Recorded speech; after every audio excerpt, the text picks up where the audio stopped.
Om Shanti. Let's just begin with a few minutes quiet introspection and consider your own self as soul, pure spirit,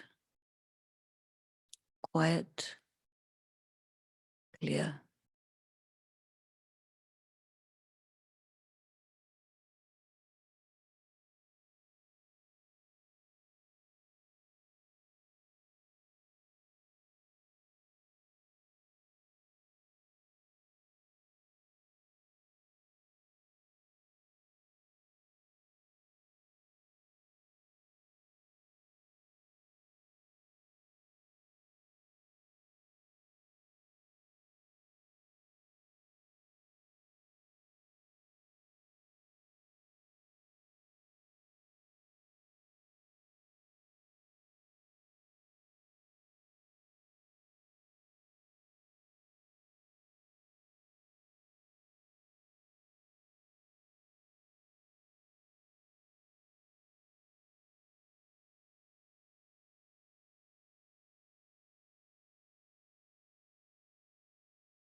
Om Shanti.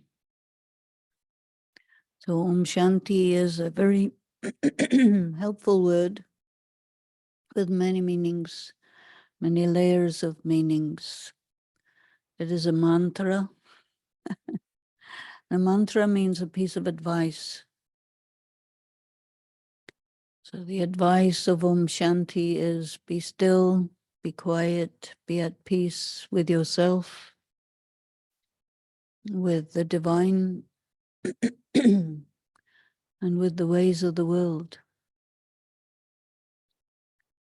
And then you are closer to yourself. This is good. So, what is it to be one's own soul coach? It is said that if you're teaching other people, you're also listening. So you're also teaching yourself. And it's very important to have a variety of relationships with oneself. Sometimes you experience there are many voices inside your head, different people in your head. Have you got a few of them? Yes. Because your own self is a many-faceted diamond. And the diamond is a symbol of the soul. Diamond is forever. That means the soul that is the self cannot be destroyed. And there is a saying in the Bhagavad Gita, which struck me as strange for a while, but then I thought, no, this is a very good sentence. And it says that there's really no point, it doesn't make any sense to attempt to destroy what is indestructible.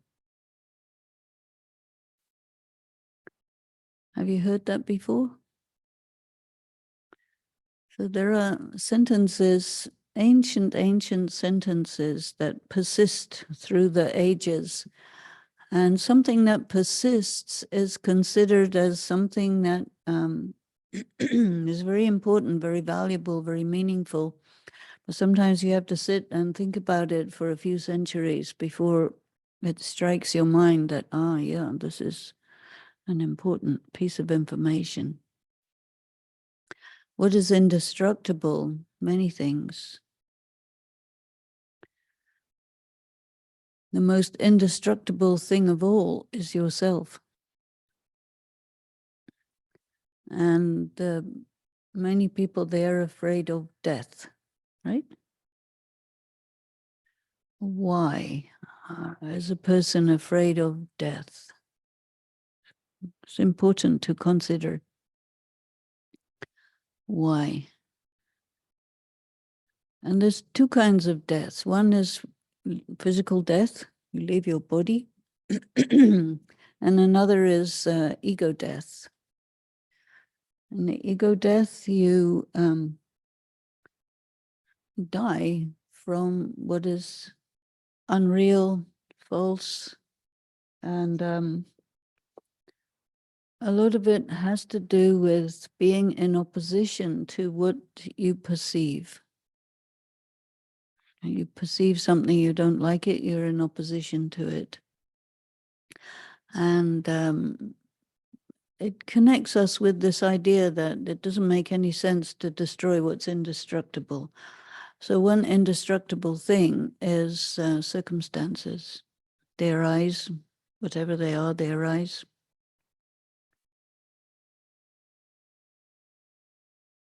And they persist for some time. And you interpret them in various ways according to your angle on things. And very much according to your idea of what's okay, not okay, what's right, what's wrong, all of this. We will look at the circumstances in that light and determine this is good, this is bad. And if it's good, you like it to carry on, which it won't. And if it's bad, you like it to go away, which it won't. It's like that. And so we have to think about these things. And I think that when we sit with the self and think about stuff, this kind of stuff, it's in a way in a self-teaching mode. It is said in India that one should always maintain throughout life until the very last second, the very last breath, the attitude of learning. And of course, we also come to know that everyone is alone. So people don't really like that idea. So you think, I have to have many relationships. And we do. The human being is social. So we have many relationships which arise, persist for a while, and then they go away. It's like that, right? You get born, you have a mother and a father, hopefully, and then you have maybe some brothers and sisters, some aunts and uncles, grandparents, friends, relatives, all of this. And then you go through all this, birth and baptism, and then school, and then marriage, and then more children, and then funerals start happening as you get older, right? You go to more and more funerals, and then finally it's yours. And they come. You may not know this, but you do attend your own funeral, but not in the box. You are in a subtle form, observing, listening, hearing, seeing, feeling what everybody feels about you. And then you take leave, they take leave, you go, they go. And then you go somewhere else. Because the self, you come into a body, you live, and many things happen, good things, bad things, reasonable, unreasonable, and you flex with it, and then you go. You come somewhere else. And it keeps going like this. And so many people, they say, what's the point? Right? Do you have this question? What is the point? Why am I here? What is the meaning? Meaningfulness is quite important, right? When you have a a sense that your life has meaning, has purpose, that gives you an angle on things which allows you to flex with the unpredictable things, the unpleasant things, and this meaning gives you a certain strength to keep going. And whenever you experience different kinds of difficulties, these are teaching situations, learning situations. And we don't learn that much from our successes as we do from our failures. So when we experience a success, we feel good.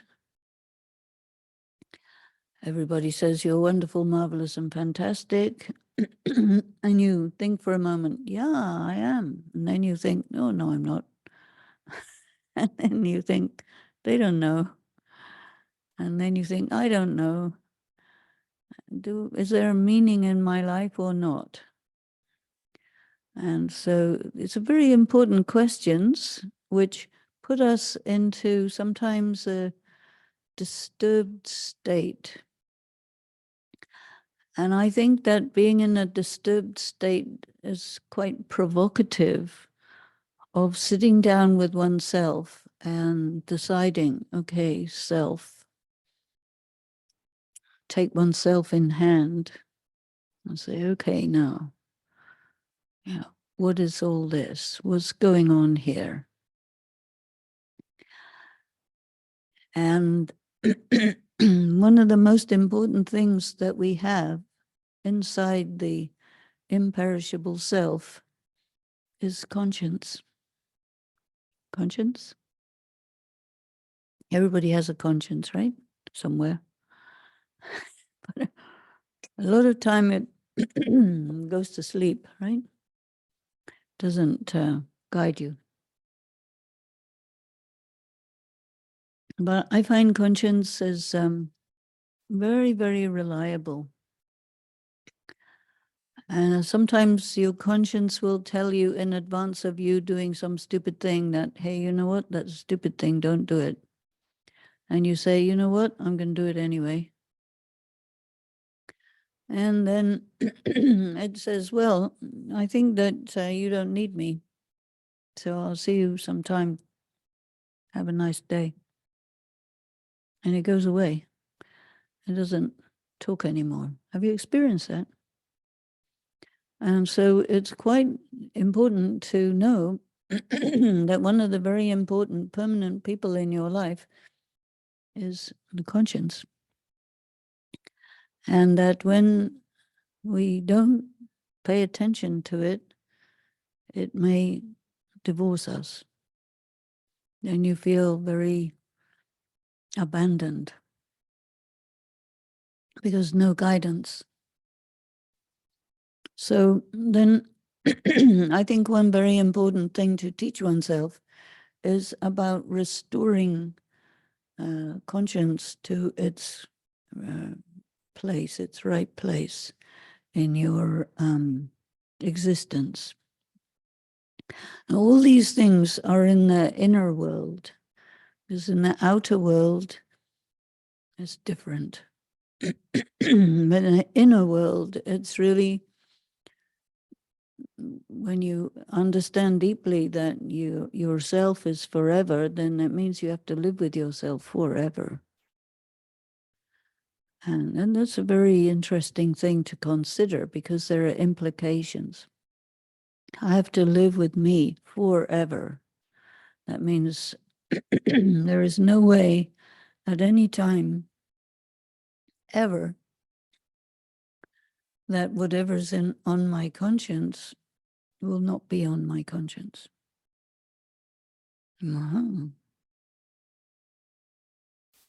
So therefore, it's quite important to, talk to oneself all the time about,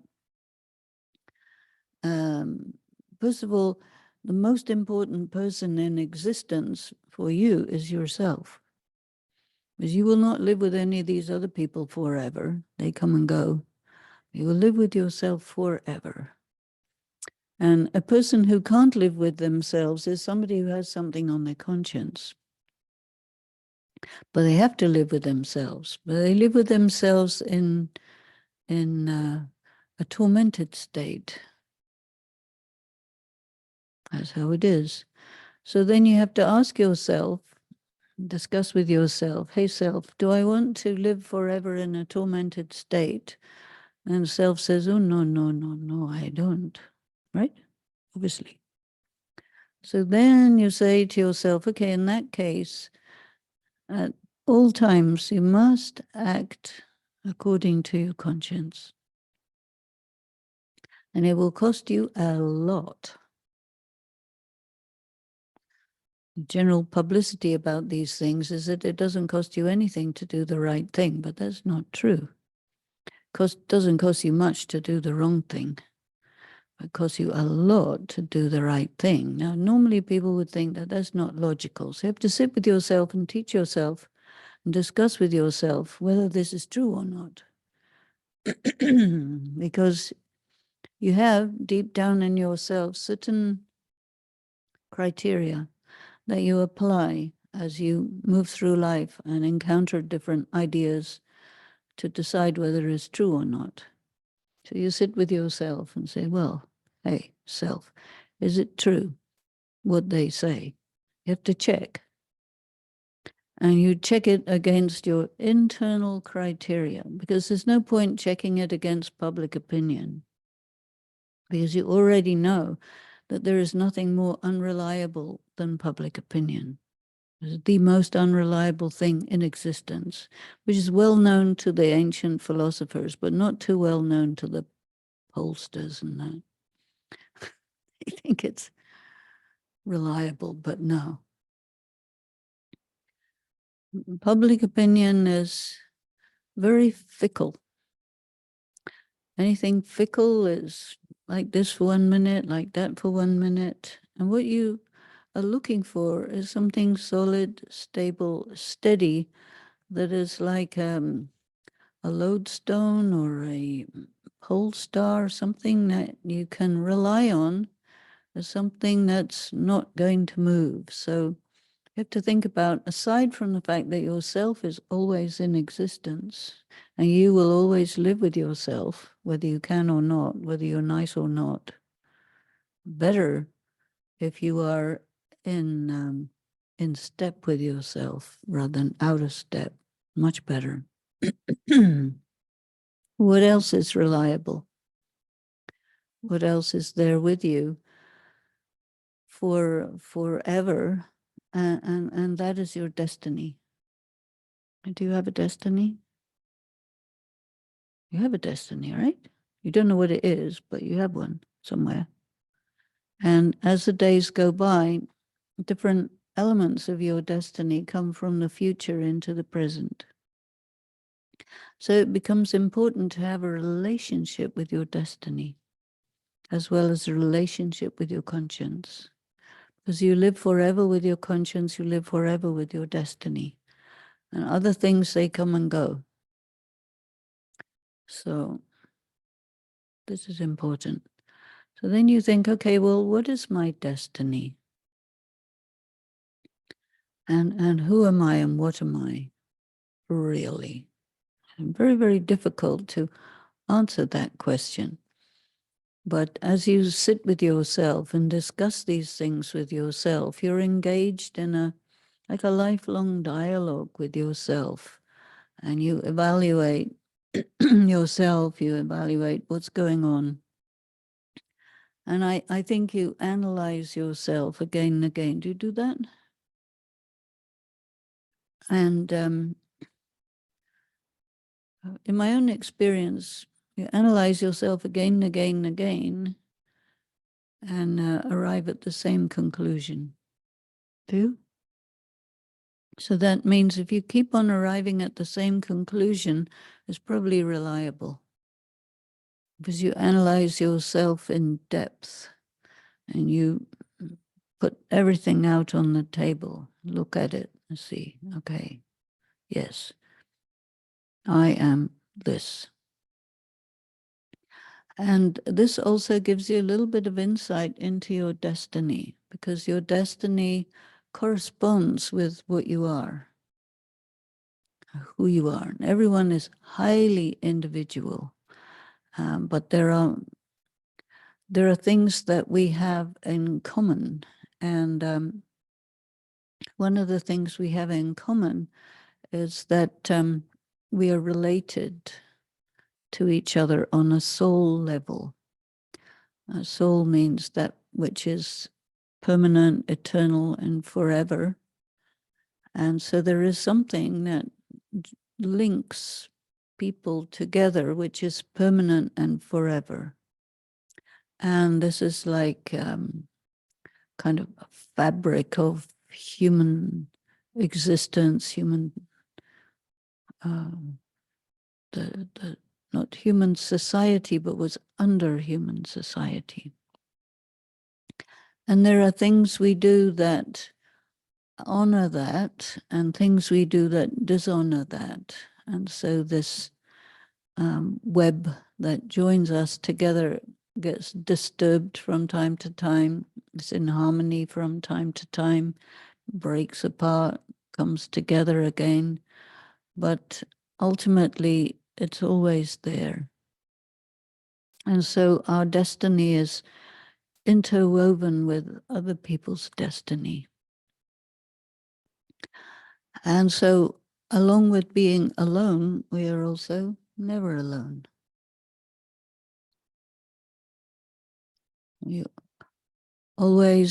There are people whose memory is with you. And there are people who have a very powerful, meaningful, good impact on you. And you carry those people with you always. Every so often, you remember aspects of them which add meaning to your life. And sometimes you will talk to them in your head, right? Because they live with you, though not necessarily physically, but they live with you always, you know. And so these people, they populate your inner life. When we are always externalized, always concerned about what is going on that you can perceive through your sense organs, this attention on the external causes an invasion of your internal life. And there we very often lose contact with our conscience, lose contact with our wisdom, lose contact with the things that are invisible but very, very important. And so again and again, it's necessary for us to find ourselves like alone and uncertain, because in those moments you sit with yourself and say, okay, self, let's discuss what's going on, what's happening here. And basically it's a moment to reflect, to consider, to come back to base. And you sit with yourself. Maybe it's a good time to analyze yourself again, because as your life progresses, there's changes. Maybe you're in a different place, maybe you're with different people. All of these changes happen. You get older, things happen, good things, bad things, and they impact you. And every so often there's a kind of pause in the movement. And there you sit down and say, okay, now what's going on? Who am I? What am I? What's my relationship with myself? Am I at one with myself? Am I in line with myself, in tune with myself? Am I who I really am? Or am I in some way untrue to myself, fake for one reason or another? And this self-analysis, this sitting with yourself and discussing with the self, okay, self, how is my soul? How is my heart? And my conscience clean, clear? Observe my, the judgments that we make on people or on circumstances, which are like criticisms. In many ways in the world today, and some cultures more than others, but some cultures, in order to be considered okay, you have to have a doctorate in how to criticize people. Then you're considered pretty sharp and smart. You can find out what's wrong, find fault. And when you find the faults, then this will increase this thing which we call false ego. Because you find a fault in a person that makes you okay in comparison with them in that particular area. And so one finds fault with a circumstance or a situation or a person because you don't know who you are, right? So then the self will say, hey, self, you don't know who you are. Let's talk. Who are you? And so we find ourselves eventually learning about the laws of spirituality. The laws of spirituality are subtle and deep, but they exist. And sooner or later, we find ourselves getting interested. We want to know, what are these laws that govern us, which are not man-made laws. They're not part of the legal system. But there are other kinds of laws that are natural laws. And there's something called natural rights that you need to know what your natural rights are, what the natural laws are. And if you can be in line with those, then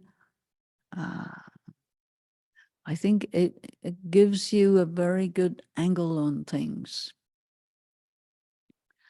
And it also, I think, helps to give maximum importance to the voice of conscience, as I think the voice of conscience operates in alignment with natural laws, natural rights, natural aspects about what it means to be a human spirit embodied in the world of action and interaction with people, surrounded by messages that are mostly untrue. The messages that you hear in the world from your parents, from your educational establishments, from your religious authorities, from the media, from all these places, they're ultimately not true, because they deal in general with preconceptions, sometimes prejudices, existing social attitudes that are instilled into you from outside source. And they invade your consciousness and in many cases displace the position of conscience as the most reliable guide to how to do things. And this is partly because to live according to your conscience costs you a lot. And so what does your conscience tell you? Two different kinds of things. One thing it will tell you is whether something is true or false in terms of an idea, information, this kind of thing. And secondly, whether something is beneficial or will put you in loss in terms of your relationships with people, places, and things. And when you are really very in line with your conscience, you intuitively feel these laws of spirituality. You get a sense of it. And what happens when you do this, you make yourself a little bit more refined, a little more subtle, and much more self-reliant. There are many influences that want to put you into dependent relationships or traps, or it corrupts you in one way or another.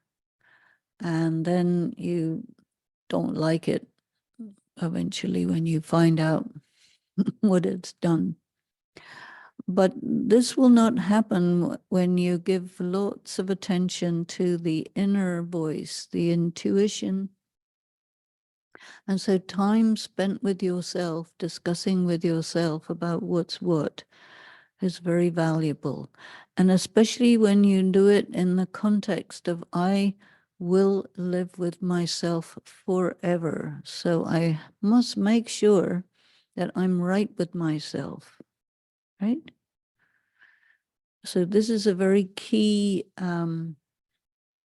criterion for making decisions. I don't want to have something on my conscience. Yes? No? Yes. So things happen quickly, mistakes happen quickly. And then we say, ooh, shouldn't have said that. Shouldn't have done that. Ooh. And the thing about these things is they cannot be erased. Sometimes people think they can be erased. They can't be erased. But what they can be is sort of neutralized. Your feeling about them needs to become neutral so that they do not create distortions or enable you to be manipulated or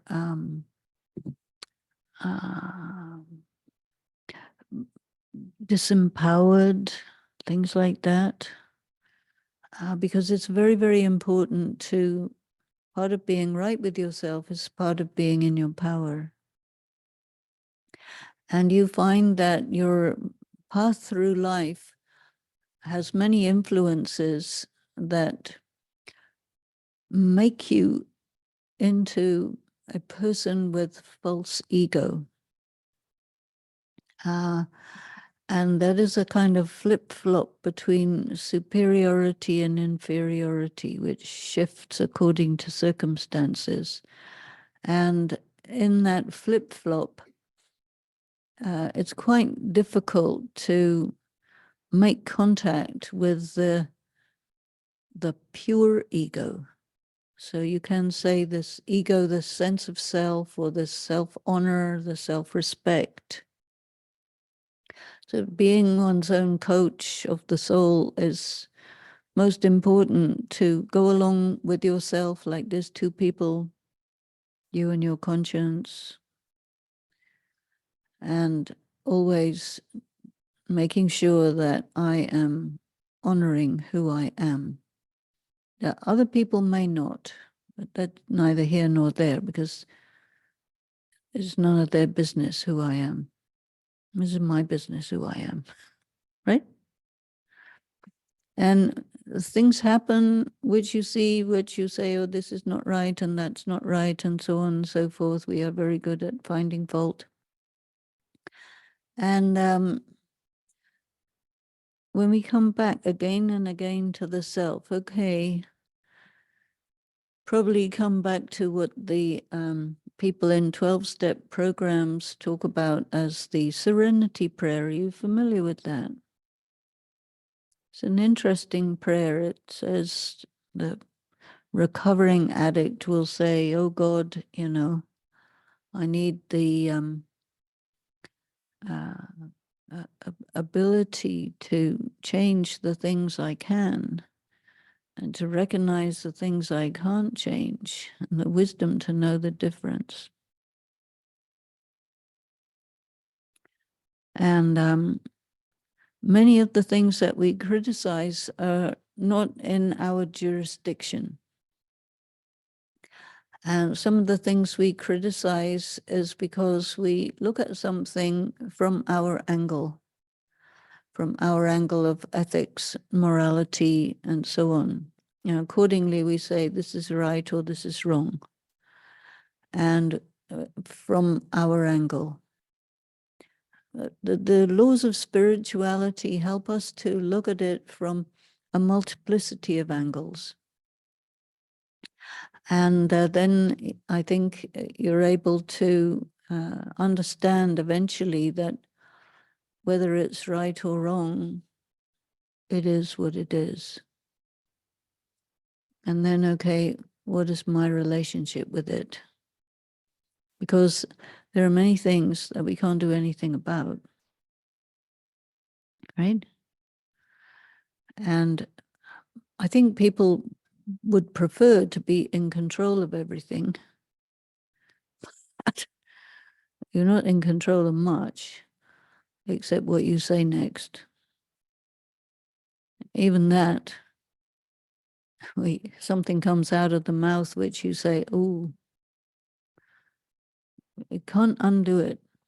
Once it's said, once it's thought, it's like stamped on the recording of our journey through life. A thought is quite a light stamp. A word is heavier, a deed is heavier, you know. Yet, thoughts are very, very powerful. And when a person is right with themselves, they don't have to think as much. Because there isn't so much regret. It's easier to let go of something that you just know that there's nothing you can do about, you can't control it. And everybody makes mistakes, of course. Mistakes have a purpose, and they help us to stay humble in a way, make a mistake, and then apologize for the mistake. Even if you don't apologize to the person that you wronged or whatever, but you make a mistake, even just between you and yourself, you make a mistake, say, ooh, yeah, right. And what do you say to yourself? Okay, self, don't do that again. That's better if you don't do that. And you say, yeah, right, I will not do that again. Because we are learning that that was not the best thing. So let go, do it differently another time. And so this sense of self-honor takes an important position, because it's like you don't do something that's not honorable for yourself, because you have to live with yourself forever. And you want to be in your self-honor, right? Because that's your self-respect. That's what makes you noble and you're proud to be you. And whenever you have to do the right thing and it costs you a lot and you pay, you have a clean conscience and you say to yourself, yeah, I'm glad I did that. And whatever it cost, it's okay, because ultimately I didn't lose out. So in a way, there has to be always this willingness to take a risk. To do the right thing costs you is also a risk, because you don't know what it'll cost you till you've done it. It's always more than you anticipate. But the benefit is also much more than you anticipate. And as you do this time to time, you find that you make it into your policy, because you had so many good consequences that you have created a personal ethical policy for yourself, which operates naturally. You've established it, you've understood it, it becomes the way you do, and it becomes easier to take a bigger risk. One of the things that's difficult for people is that it's scary to do the right thing, because you can understand the consequences in advance, and there will be hell to pay. And you say, okay, I will.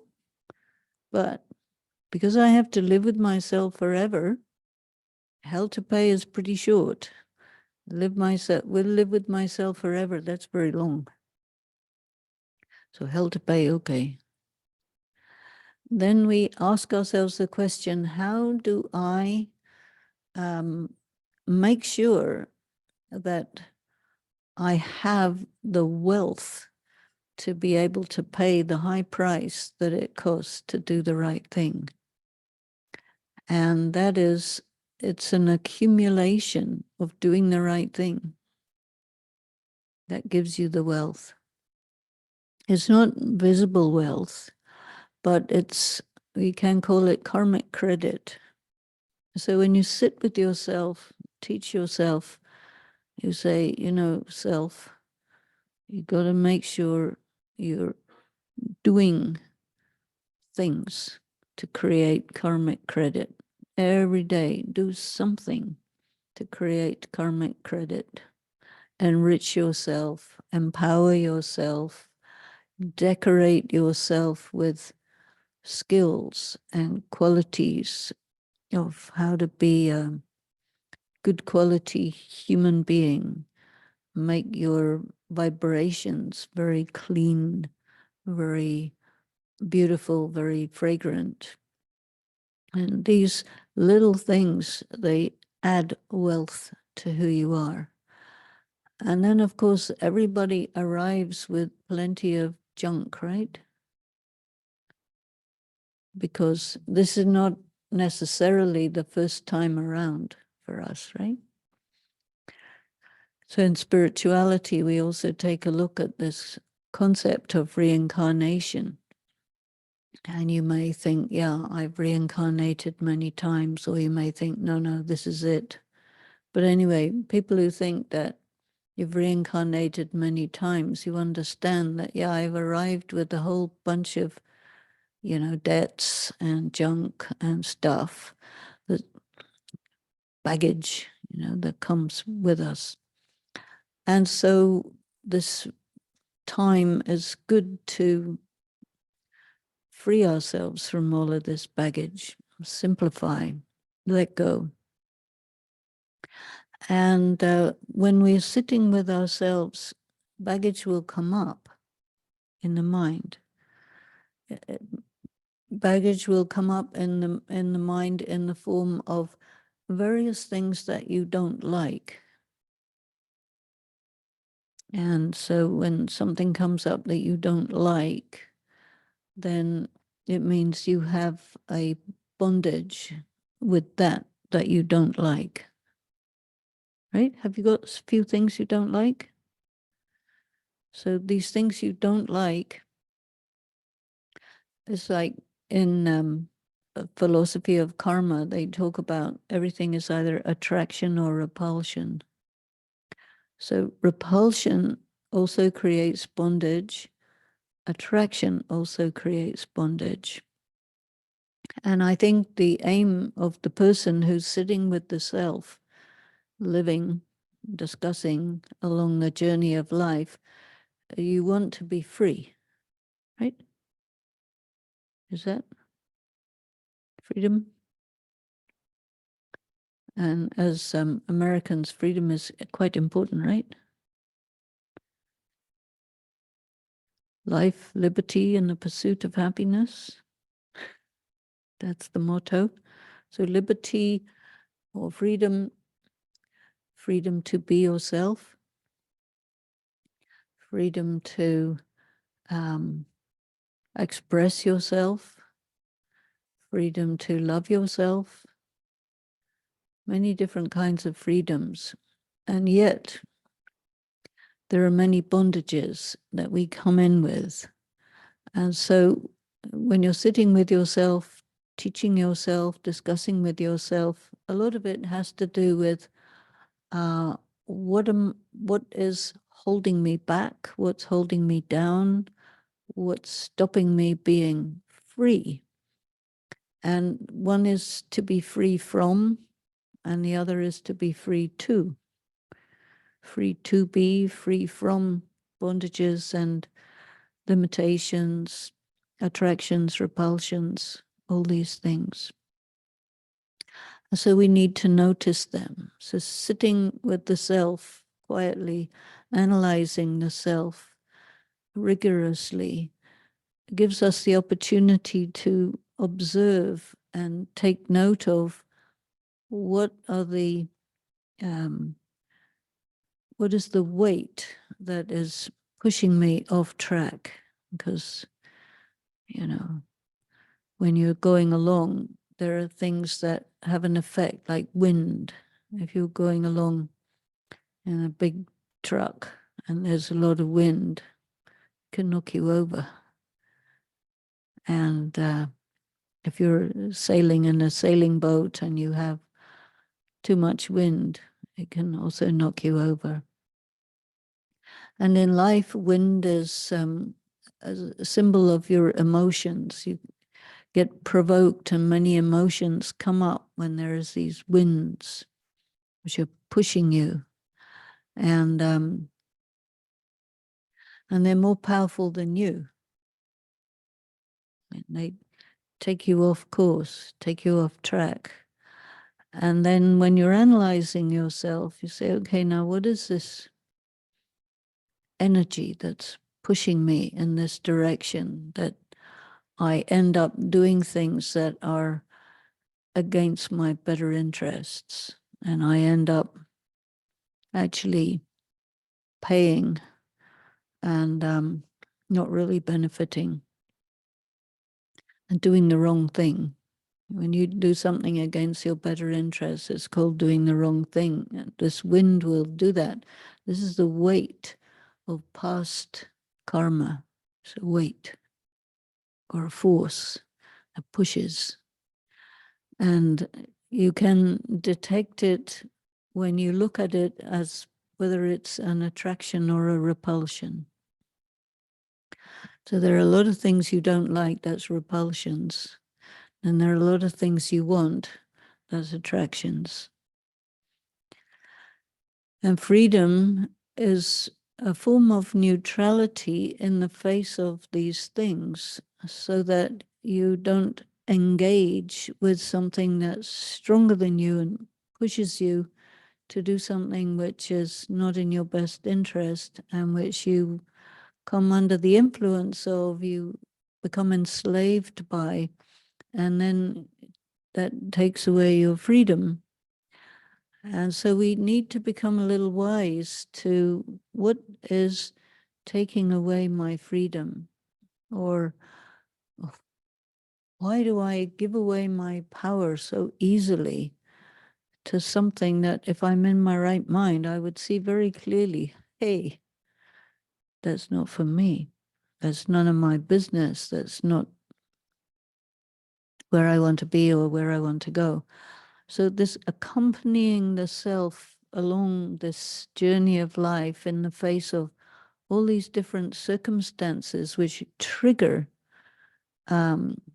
these winds which just rise up suddenly and push us. And then we say, hey, what is this? And go deep. And then you find out deep inside yourself where your weaknesses are. Because everybody has strengths and weaknesses. So strengths are okay. We don't have a problem with them. But weaknesses can sabotage our comfortable, pleasant ride through life, which is not always a smooth journey. There's a lot of bumpy bits on the road. Anyway, I will stop here in the middle. And let's just sit quiet for a few minutes and just, look at yourself and see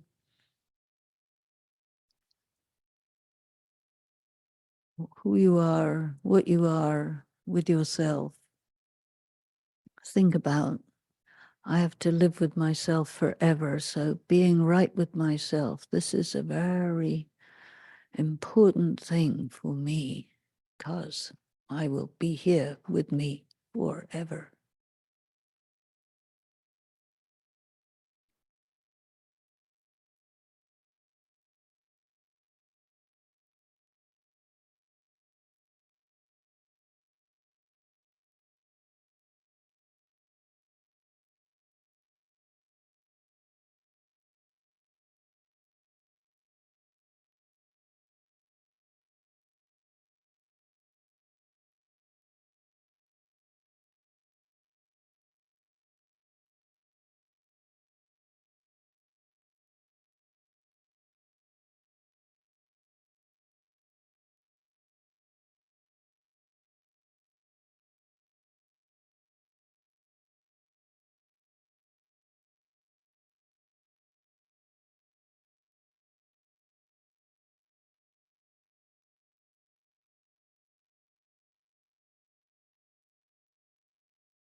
Om Shanti.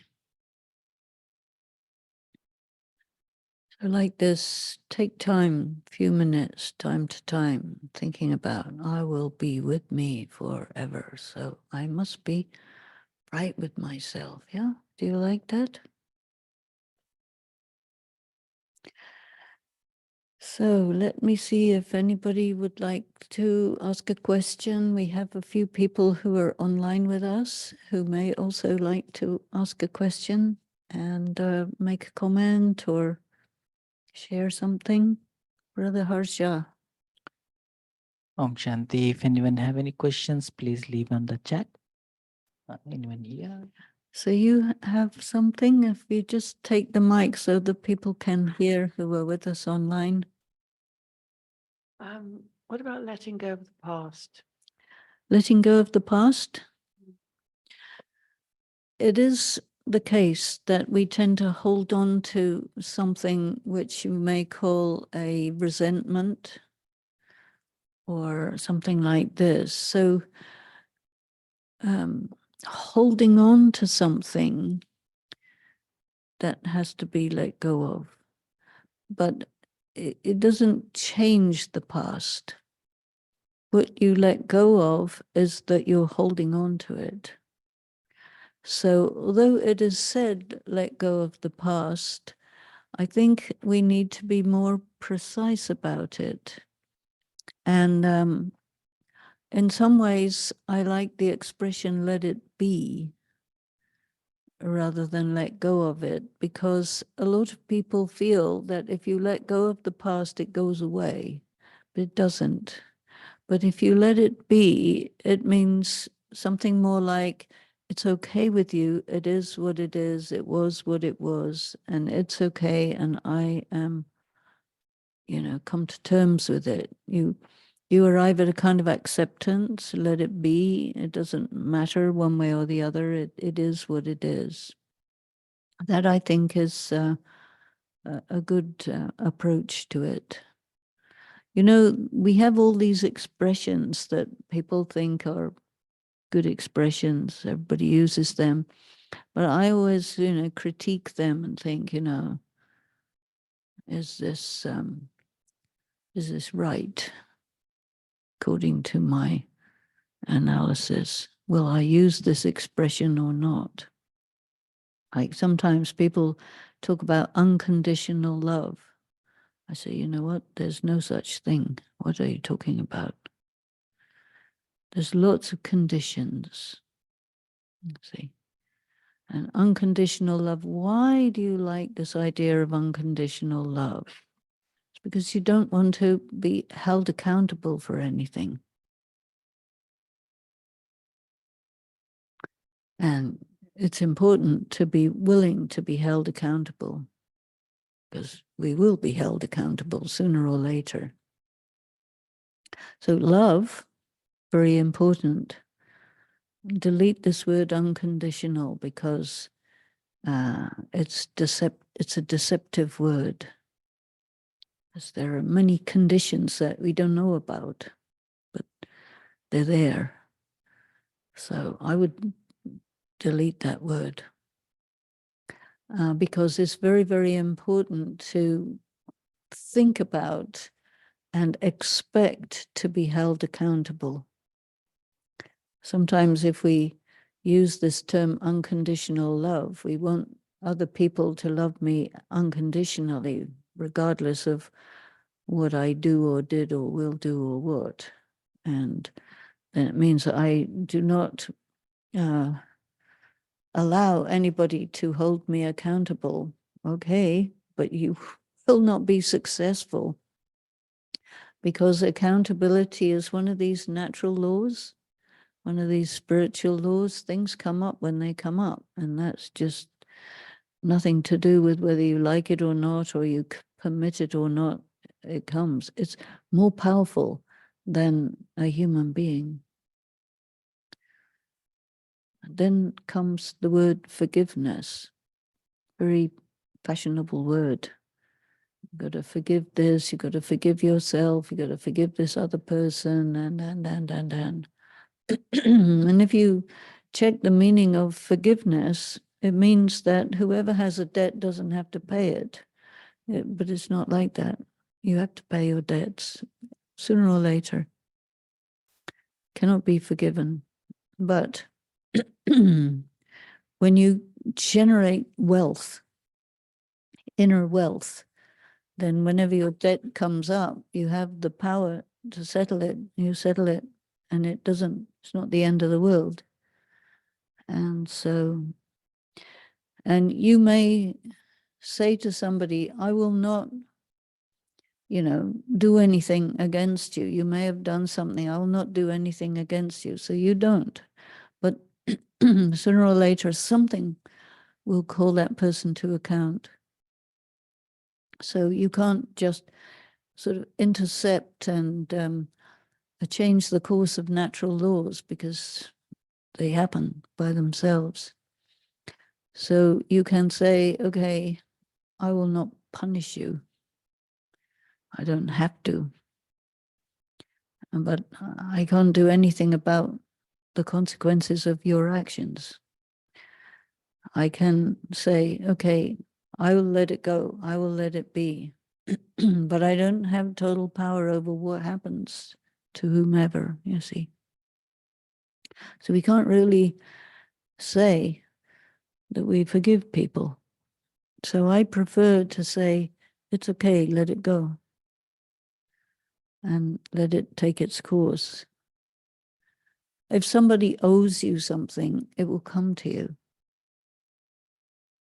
If you owe something to someone, it will come from you to them. These are natural laws that take their own course. And I think it's quite good to be very intuitively sensitive to them.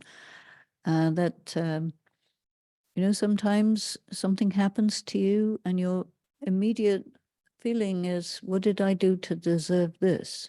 Reliable guide. You experience that? How to do things. Sentence that comes up. And so to me, that's a sign that subconsciously in some way, you understand that this happened because you somehow made it happen or caused it to happen or did something for which that was the consequence. And you may not know what it was because it might have been in another life. Or sometimes we do things that are not right without getting that they're not right because we're not in contact with the conscience, which would let us know. But when we've disconnected from the conscience or it's gone off somewhere saying, hey, I'll see you around, when you pay attention on what I say. And then, then we do mistakes easily.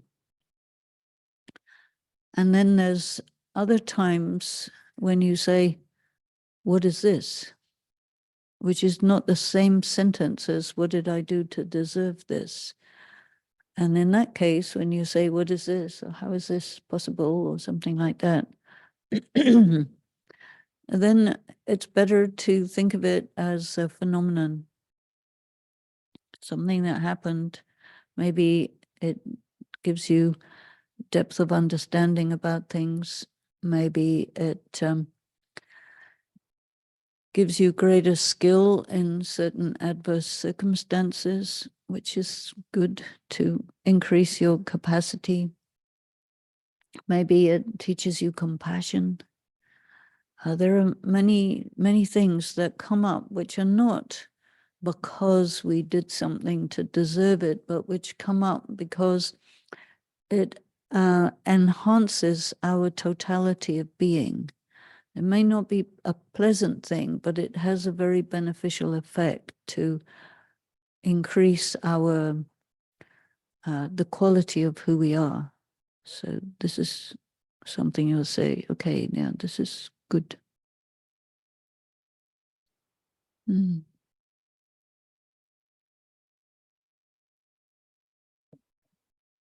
So there is a question online.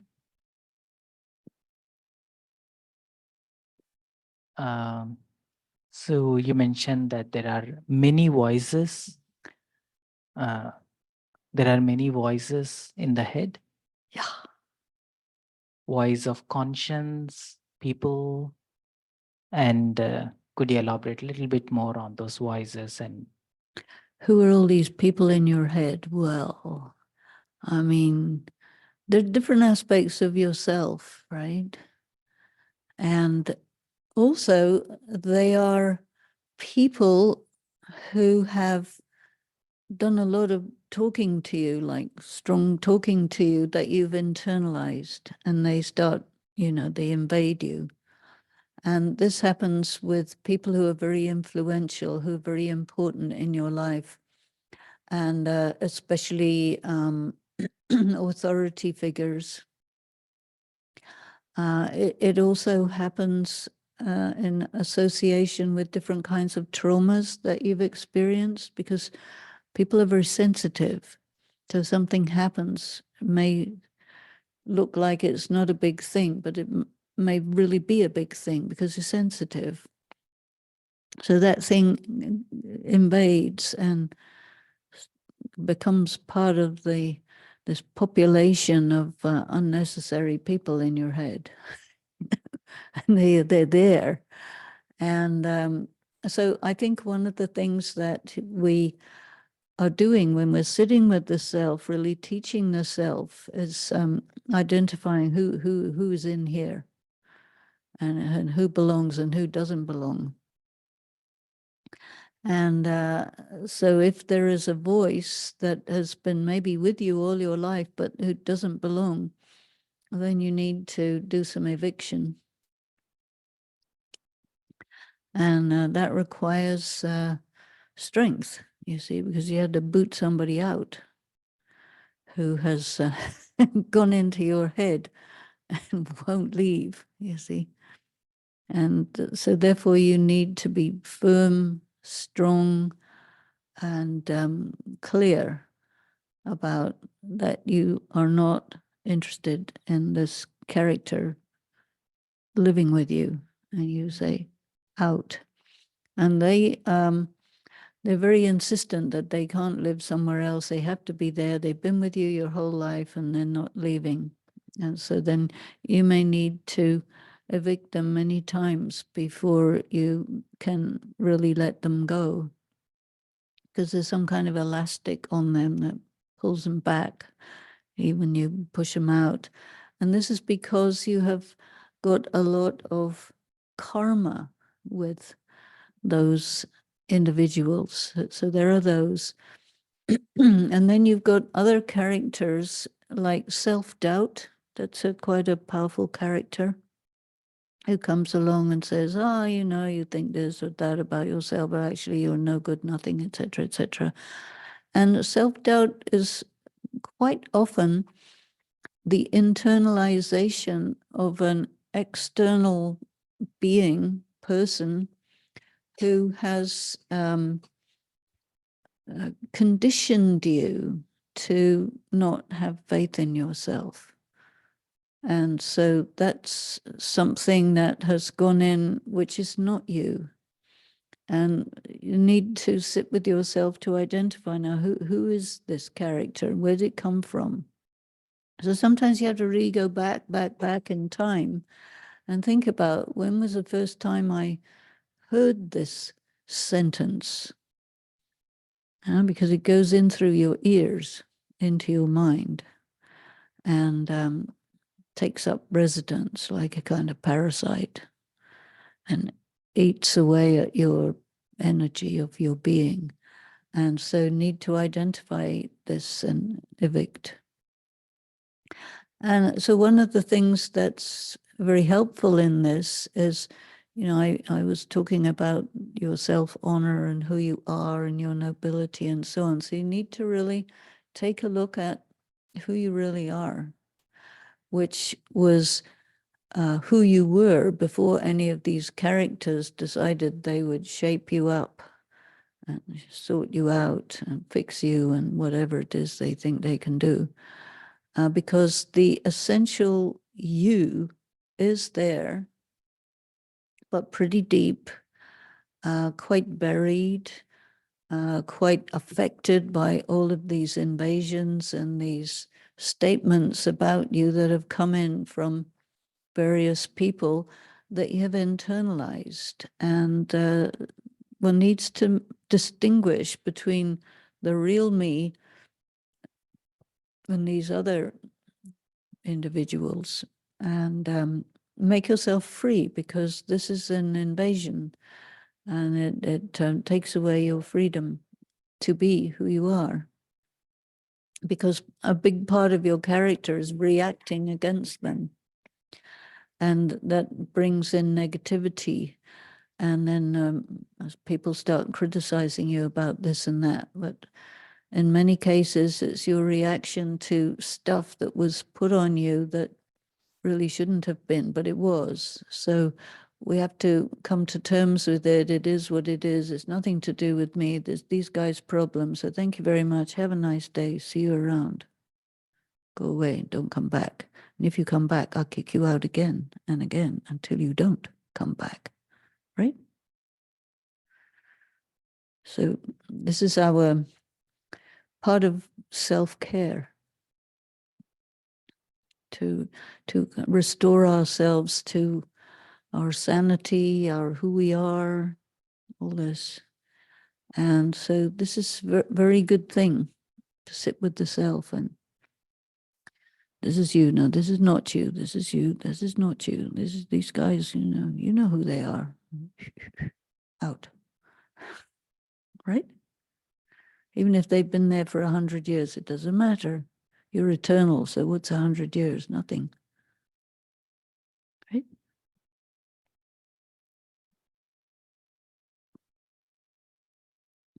But it takes forever, it takes forever to decondition yourself. So you've got to be patient and keep doing it. Okay. So a question from Lux. She's asking, why does one allow the bondage of the past and family relations still affect you? Why do you project these frustrations and anger to the people you are with now and care about? It's a very good question, and it's because the impact is so gigantic.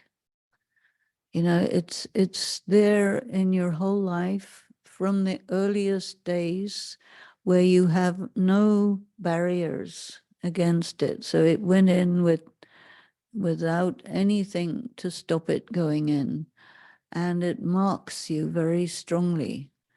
And so there's this natural reaction against it, which plays out and plays out and plays out for years and years and years.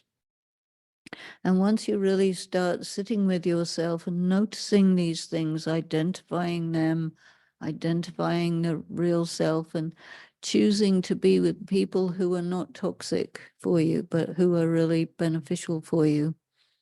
And the more you honor yourself, the more you will choose people who are not toxic. When you don't honor yourself, you will revert back to choosing people who are toxic. And it's a continuous process to make it firm. And even if it takes your whole life, it's still worth it. And as you are constantly working with it, noticing it, seeing it when it comes, you get able to sort of nip it in the bud and cut it as it comes up. And you're taking more command, and you're recognizing who you are and recognizing the different distortions that were put upon you.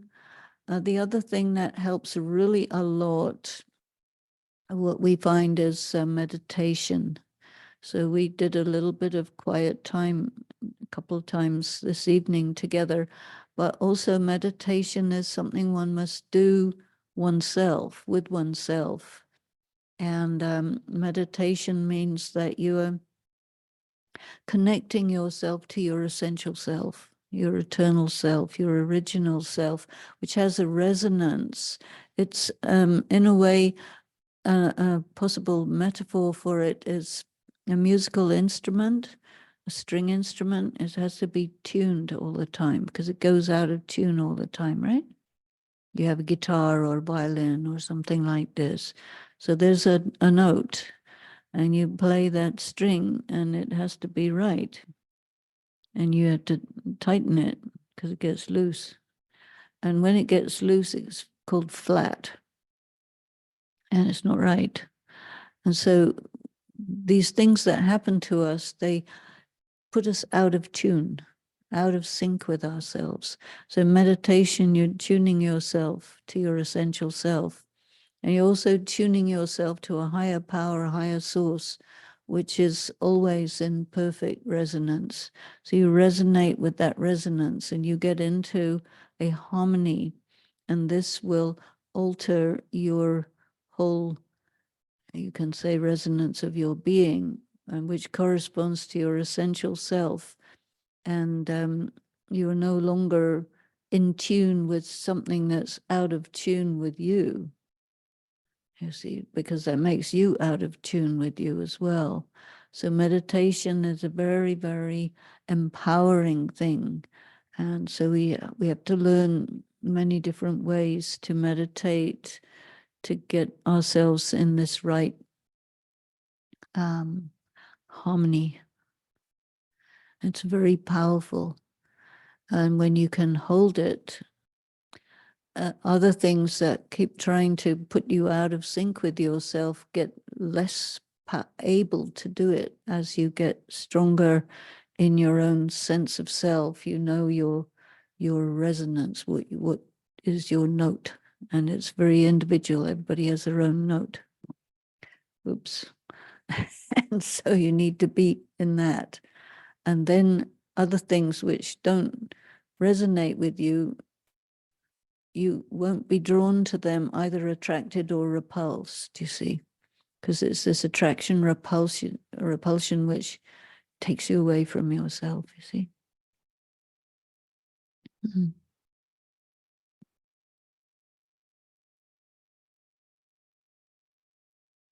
So thank you for that point. Yeah, I'm sorry. that's okay. Thank you very much for your words. Thank you. Very inspirational. You talk about destiny and and the relationship that we need to have with our own destiny, and that took my attention because I'm curious about what is your understanding about it. Like I always think, like I want to understand if you see it as something that we create, like our destiny is something that we actually like create with our actions and experiences, or is something that pre-exists? It's something that pre-exists. Who put it there? Nobody. It just pre-exists. And the more you think about yourself as an eternal being, the more it makes sense for there to be something that pre-exists, which is absolutely to do with you and only you. And you're moving along with it. And there's paradox because you have your own free will. And yet you notice that there are occasions where it's more powerful than your free will. And it just says, okay, this is what is happening. And then you have to let it be, accept it. And because you don't know your destiny necessarily, it may, when you experience some things that are just destined to be, it may confuse you. And so we try to look at destiny as broadly as possible. And so you can detect your destiny by detecting your potential. There are many things in you that are like buds of something. And so when you give attention to them, you let them come out. And there are some things that happen, it's like, this is time for it to happen. Other things, time is later. You know, it's like your date of your death. You don't know what it is, but it's predestined. And sometimes people who are in tune with these things, they know, okay, I will die in 4 years from now, and they do. Yeah, I know people like that. They died, so they're gone, but they said, yeah, I will die in this much time. I say, okay. You know, when you're sensitive. Or some people, they have some very prominent role to play. They'll feel it, even sometimes from childhood, and they'll know, and they'll grow into it. Still, you have to make some choices, but sometimes you try and fight against it. It doesn't work.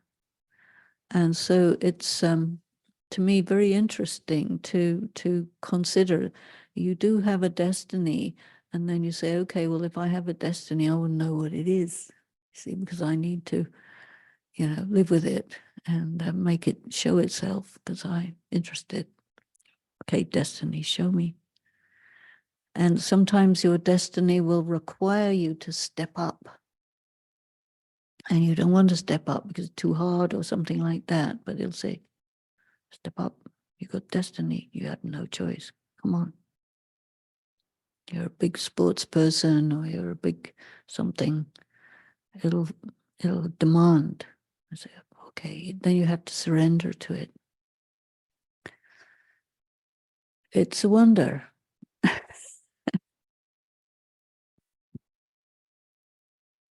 Thank you. So one of the question is around, so yesterday also you are pointing to building that ability to perceive something invisible or something which is non-physical. And so thanks for that. And then adding to that today, listening to the conscience that is your real friend. And um, and then there are so many voices in between which conscience voice is buried. And so could you elaborate a little bit more on recognizing the voice of conscience in the ocean of all voices inside? All right. And some of the techniques that can help us to perceive that and then tune into that which is always there within us or always available for us, like the divine or something that can amplify the voice of conscience and empower us. Yeah, to me, the only thing that amplifies the voice of conscience is paying attention to it. And maybe when we start thinking about the voice of conscience, it's already fed up with us. And it already says, hey, you're not paying any attention. I'm with you. I tell you everything. You don't pay attention. You do the wrong thing. Have a nice day. I'm out of here. And then you have to get it back.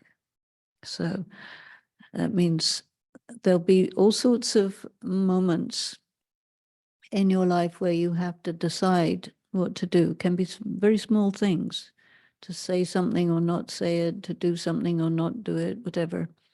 But pay attention, invoke the conscience. Okay, conscience, and tell me, should I do this? Should I not do this? And when you get a little tiny message and you go accordingly, you'll start to make it more friendly and it comes back. And it's connected with this idea of choosing to make sure that you're right with yourself, because right with yourself is the same as listening to conscience, acting according to your conscience. And then it means that you're not operating in opposition to yourself. So all your wheels are going in the same direction. Otherwise you're spinning around getting nowhere, or you're ruining your engine by pressing the brake and the accelerator hard at the same time, wrecking your life. And that's not the best way to go. So you sit with yourself and say, hey, self, let's do this in a good way that's comfortable, that feels right. And I mean, I don't think it's a good idea to beat up on the self. That's no use. But to really be present for the self and compassionate with the self. That whatever happened, all sorts of things happen. Maybe you say, okay, I'm a survivor. I survived all these things, so I survived, So then we don't just want to survive, we want to thrive. So we have to shift from surviving to thriving. That we do by accompanying ourselves in a good way.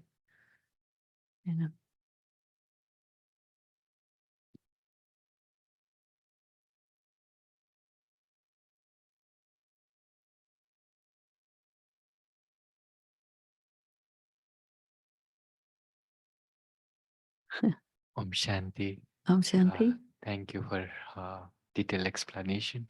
you. I have a question, a little bit non-spiritual or scientific. So, when you said the self or the soul state, when we be in soul state or in the self state, is it the dissociative from the all different thoughts and a visualization or a realization of the self or soul state, or it is something beyond to that? What's your Well, there is a state of being where you're really in touch with your own self and you're in contact with your own soul. It's a subtle state and you can feel it when you're connected, but your default state is being disconnected. And so when you attempt to connect yourself, to figure out what is this state of soul consciousness, you need to do a lot of experimenting and trying it out. Because a lot of people will tell you a lot of things and you will tell yourself a lot of things that are maybe nice idea, but it's like, I don't know, at some point in your life, you learn to ride a bicycle, yeah? And in the beginning, you can't get your balance. And then all of a sudden you get your balance. And then you don't lose it. You always know how to balance. And it's, I think, quite similar. You get it. It's like you get your balance. You say, yeah, that is soul consciousness. And when I'm away from that, then I'm not in that soul conscious state. It's quite subtle. And it doesn't really work with lists of, if you are feeling like this, then you are in the soul state. Maybe, maybe not. But there's a much more subtle feeling that you say, okay, yeah, I'm connected, I'm there.